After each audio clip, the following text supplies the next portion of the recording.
สบายดีทุกคนสบายดีจากทักแขกในมือฝนตกป้าติโตฝนตกเอาแท้เอาว่ากระตกบ่แห้งดอกพอดีแบบฝนตกลินหั่นนะพอดีว่าไปใส่ก็บ่ได้หั่นนะมันเปียกมันแบบมันตกลินแบบคันสิเปียกก็บ่เปียกเนาะพอดีแบบกระเทินหั่นนะก็บ่ได้ไปใส่มื้อนี้อยู่เฮือนมันดูแลเด็กๆมื้อนี้อันไปเอาเด็กๆมาแล้วก็ไปเอามา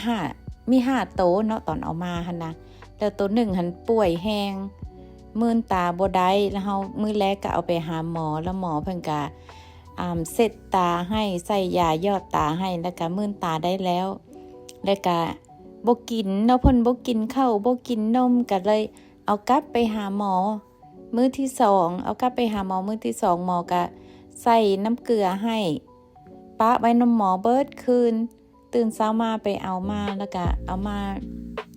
กับเฝ้าเบิ่งอาการแบบใกล้ชิดนั่นแหละเนาะก็ให้กินทางแบบเอาแสลงหั่นนะฉีดเข้าไปในปากหั่นนะอันนมกับอาหารหั่นนะแล้วก็กินแบบฝืนกินเจาะๆแจ๊ะๆก็บ่รอดพวกเจ้าเอ้ยบ่รอดเศร้าอันบ่รอดไปแล้วเหลือ4แบบนี้เหลือ4สหายนี่ก็อันผู้นี้เนาะผู้3-4นี่นะกับผู้ที่บ่รอดนะเพิ่นเป็นคู่เดียวกันเนาะผู้นี้ก็ที่แรกก็บ่ยอมกินนะบ่ยอมกินนมบ่ยอมกินอาหารแต่มื้อนี้หันเห็นกินแล้วมื้อนี้ตะกี้หันได้บังคับให้กินแบบได้ต้องเอาแสลงฉีดเข้าไปในปากหันนะแบบยันเราสิโซคือตัวนั้นแล้วสิบ่รอดคือตัวนั้นหั่นนะก็แบบบังคับแน่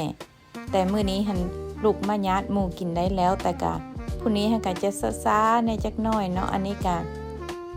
นางคิดดีเฮาอันนี้นางคิดดีนี่มาตั้งแต่เดือน2เนาะเขาแม่เรานางคิดดีนี่แม่เราแบบเอาลูกๆไปอยู่ในกองขี้เหงื่อหั่นนะแล้วมันถึกมือที่แบบเขาอนามัยรวมแล้วเขาจูดขี้เหงื่ออยู่แคมทางแล้วโตอันนางคิดดีนี่รอดแบบแล่นออกมาแล้วก็ไฟก็ไหม้จมูกเล่าเนาะมีไฟมีห้อยไหม้เจ็บจมูกแล้วก็ไหม้ตีนเราก็เหลือแต่นิ้วเดียวแต่ตอนนี้หันเราแบบเราค่อนข้างจะสลาดเนาะเราเอาตัวรอดได้นะอันตะกี้หันบ่ให้เราเข้ามาอันวุ่นวายกับเบบีดอกแต่ว่ามื้อนี้หันลองเอาเราเข้ามาเบิ่งว่าเราสิโอเคกับเขาบ่เราก็โอเคได้กันปกตินี่เราก็ค่อนข้างจะบ่โอเคขนาดนี้ได้อันนี้เราก็ถือว่าเราก็โอเคอยู่เราก็ใจเย็นลง ก็ยังมีตบมีตีเขาอยู่มีคู่เขาไว้อยู่ โอ้ยมาพวกเจ้ามาเลี้ยงแมวน้อยซอยแน่นี่จะเป็นซาดว่าหลายคันสิบ่เอามาเลี้ยงมาให้กินข้าวกินน้ำกะจากสิจังใดเนาะบ่ทรงสิรอดหั่นนะแบบเฮาชีวิตอันใดก็คือชีวิตเบิดหั่นแหละเนาะคนก็ชีวิตหมูหมากาไก่หมาแมวก็คือชีวิตเขาเกิดมาแล้วเขาก็อยากอยู่อยากรอดหั่นนะเขาก็อยากใช้ชีวิตต่อไปหั่นน่ะเนาะก็เฮาก็เลี้ยงดูเขาไปให้เขาดูแลตัวเองได้แล้วก็เขาก็ไปแต่เขาดอกวันนี้เขาก็สิมาก็มีแต่มาหากินยามนอนเนาะเขาก็ไปหาลิ้นหาแล่นหา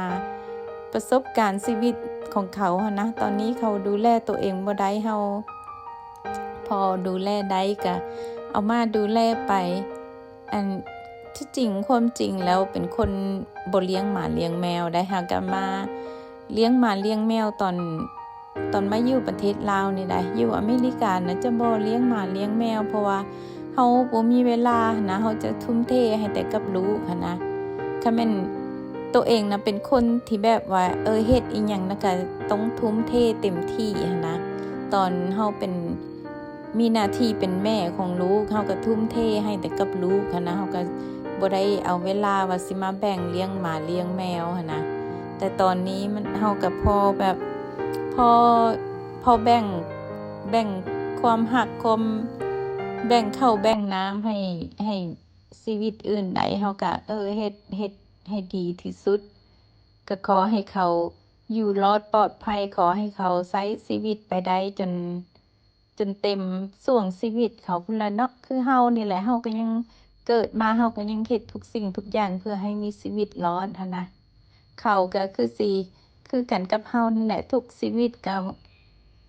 บ่ว่าจะชีวิตน้อยหรือชีวิตใหญ่เนาะบ่ว่าจะเป็นชีวิตคนชีวิต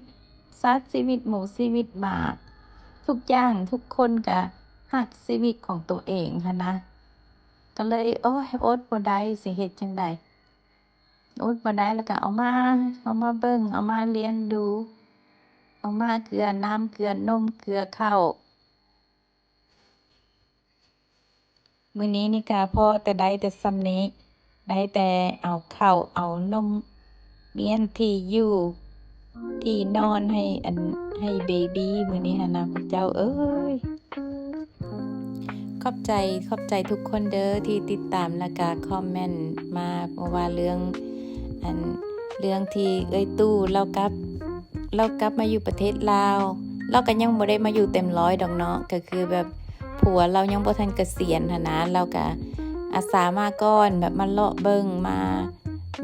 เบิ่งลาดลาวว่าสิอยู่ไสดีสิอยู่ประเทศลาวหรือสิอยู่ประเทศไทยอันที่แรกเราก็คิดว่าสิอยู่ประเทศไทยเนาะเพราะว่าผัวเราหันค่อนข้างจะมีพยาธิติดโตหันนะแบบค่อนข้างจะเป็นห่วงเรื่องไปหาหมอและเราคิดว่าอยู่ประเทศไทยอาจจะสะดวกกว่าสำหรับเรากับผัวเราหันนะและประเทศนี้มาพาเรามาเลาะเบิ่งหลายหม่องเนาะไปสวรรณเขตแล้วก็มาท่าแขกก็รู้สึกว่าเราจะติดท่าแขกรู้สึกว่าเราจะคิดว่าอยู่ท่าแขกนี้เป็นไปได้แบบคันบ่สบายมาเฮาก็ข้ามไปฟังนั้นได้ง่ายๆหั่นนะก็ถ้าเบิ่งเนาะทุกคนมาติดตามชีวิตของคนหนึ่งที่จากประเทศลาวไปหลายปี50 ปีบ่ได้กลับมาเยี่ยมยามบ่ได้กลับมาเที่ยวประเทศลาวจักเทื่อเนาะแล้วก็กลับมาเทื่อแรกก็เพื่อจะมาสังเกตเบิ่งมาลองเบิ่งมาสำรวจเบิ่งว่าตัวเองสิอยู่ได้บ่หั่นนะสิมาเริ่มต้นชีวิตอีกเทื่อหนึ่งอยู่อีกเทื่อหนึ่งว่าซั่นซะเนาะคันสิเว้าแล้วเฮาอยู่มาจนฮอดอายุ60ปลายนี่มันก็เริ่มต้นหลายเทื่ออยู่ได้เนาะเราก็ตั้งใจเนาะเราเว้ามาคำหนึ่งว่าเราจะ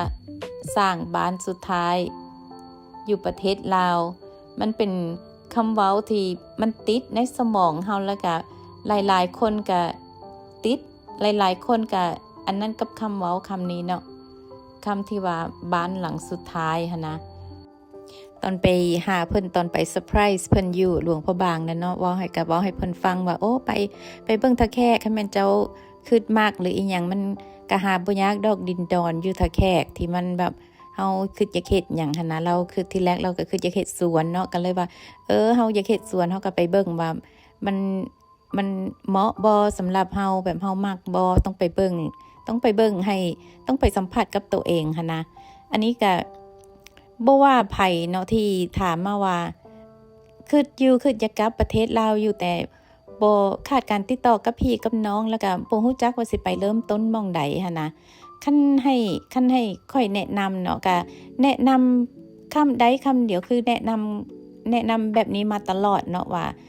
ให้เริ่มจากกลับมาเที่ยวซะก่อนคันเฮามาเห็นกับหูกับตาเฮาแล้วเฮาก็สิฮู้เองดอกว่าเฮาสิเฮ็ดจังใดต่อไปหั่นนะว่าเฮาอยู่ได้บ่เฮามักบ่หรือว่าเฮาสิค้าสิขายเฮาสิมาลงทุนเฮ็ดหั่นเฮ็ดนี่บ่หรือว่าเฮาสิมาอยู่ซื่อๆมาใช้ชีวิตแบบปลูกผักปลูกหญ้ากินอยู่หลังบ้านมีแต่คิดอยากไปเที่ยวมองหั่นมองนี่เฮาก็ไปแบบมันต้องได้มาสัมผัสมันต้องได้มาเบิ่งเองมันเฮาก็สิฮู้เองหั่นนะว่าหม้องใดมันเหมาะกับเฮาว่าเฮาต้องเริ่มต้นจากหม้องใดต้องเฮ็ดแนวใดก่อนหั่นนะต้องเฮ็ดแนวใดต่อไปหั่นนะคันเฮาบ่มาฮู้บ่มาเห็นกับหูกับตาเฮาก็มันก็ตัดสินใจบ่ได้เฮาก็บ่ฮู้ว่าเฮาจะเฮ็ดหยังจะเริ่มจากหม้องใดหั่นนะ สมัยนี้มันก็สะดวกสบายเนาะคันเฮากลับมาเยี่ยมยามประเทศลาวก็แนะนำแต่ว่าคันเฮาเป็นคนลาวนี่นะเฮาเป็นเชื้อสายลาวเนาะเฮาเกิดอยู่ประเทศลาวนะเฮากลับมาลาวนะเฮาก็บอกเพิ่นว่าเฮามาเยี่ยมยามคันเฮาบอกเพิ่นว่าเฮามาเยี่ยมยามเฮาก็จะได้วีซ่า90มื้อแล้วก็มันไกลสิเบิดเฮาก็ไปต่ออยู่ไสก็ได้บ่อยากออกบ่อยากข้ามไปบ่อยากออกนอกประเทศเฮาต่ออยู่ห้องการเฮ็ดวีซ่าอยู่ท่าด่านอยู่ไสก็ได้มันสะดวกสบายนะมันง่ายนะแล้วก็สำหรับผู้ที่แบบว่าโอ้ยบ่มีพี่บ่มีน้องบ่มีหมู่บ่มีกองบ่มีไผอยู่ประเทศลาวนะก็ติดต่อมาทางค่อยได้เนาะให้คิดว่าเฮาเป็นคนลาวคือกันถึงจะบ่แม่นพี่น้องทางสายเลือดเฮาก็เป็นพี่เป็นน้องเนาะคนลาวคือกันบ่ว่าสิอยู่ไปใส่ตกใส่อยู่ใส่คนลาวก็ถือว่าเป็นพี่เป็นน้องนะเป็นพี่เป็นน้องเป็นหมู่เป็นเพื่อนกัน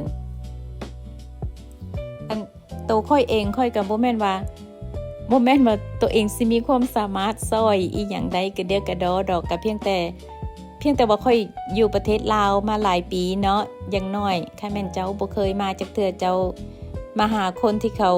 อยู่ประเทศลาวมาก่อนเจ้าก็สิได้อุ่นใจหั่นนะสิได้บอกว่าเว้ยบ่มีความกังวล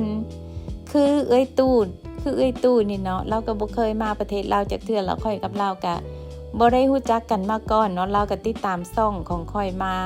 ตั้งแต่เราอยู่ประเทศอเมริกามาแล้วก็มาลองเบิ่งแล้วก็คือสิบ่ได้คิดว่าเราสิติดต่อหาค่อยหั่นนะมาอยู่แล้วก็มาลองเราก็อยู่หลวงพ่อบางแล้วเราก็คิดว่าจักสิไปต่อวีซ่าจังใดวีซ่าเราไกลสิเบิดหั่นนะแล้วเราอยากอยู่ต่อเราก็ติดต่อมาปรึกษาเรื่องวีซ่าเนาะเฮาก็แนะนำเราไปว่า